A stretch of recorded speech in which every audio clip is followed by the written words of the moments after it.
ইতিহাস দিশা চ্যানেলে আপনাদের স্বাগত জানাই।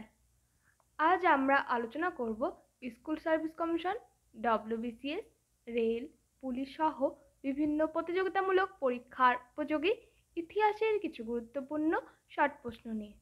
আজকের আলোচ্য বিষয় ঔপনিবেশিক অর্থনীতি, পর্ব 1।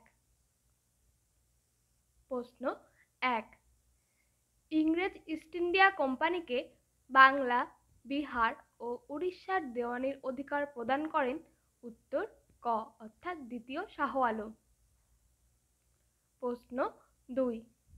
৭৬-এর মন্বন্তরের সময় বাংলার গভর্নর ছিলেন? উত্তর ঘ অর্থাৎ কার্টিয়ার। প্রশ্ন 3। দ্বৈত শাসনের অবসান ঘটান? উত্তর খ অর্থাৎ ওয়ারেন হেস্টিংস। প্রশ্ন 4। পাঠশালা বন্দোবস্ত প্রথম কার্যকরী করা হয় যে জেলায়? উত্তর গ অর্থাৎ নদিয়া জেলায়।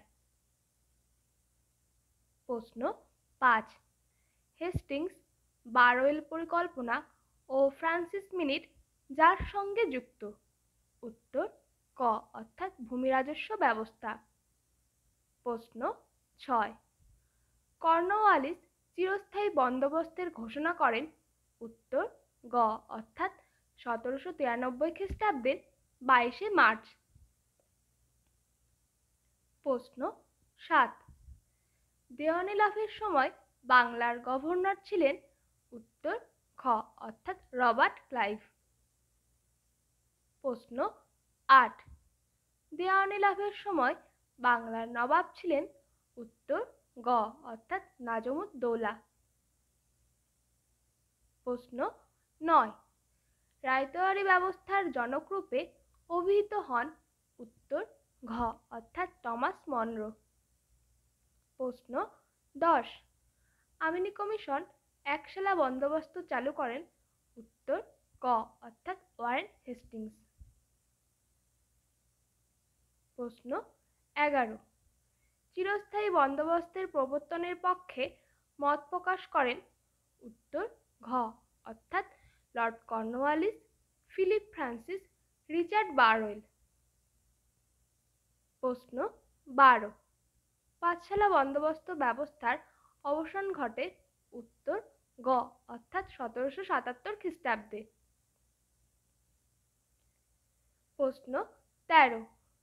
সিরাজুল ইসলামের মতে ব্রিটিশ শাসনের প্রথম কালাকানুন ছিল?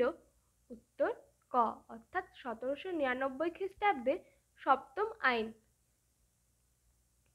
প্রশ্ন 14। সূর্যাস্ত আইন যে ভূমি রাজস্ব ব্যবস্থার সঙ্গে জড়িত ছিল? উত্তর গ অর্থাৎ চিরস্থায়ী বন্দোবস্ত। প্রশ্ন 15। নিচের যে গ্রন্থে ৭৬-এর মন্বন্তরের ছবি পাওয়া যায়? উত্তর ঘ উপরের সবগুলি অর্থাৎ the annals of royal Bengal, Anandamath, Devi Chaudhurani. আজকে আমরা আলোচনা এখানেই শেষ করলাম।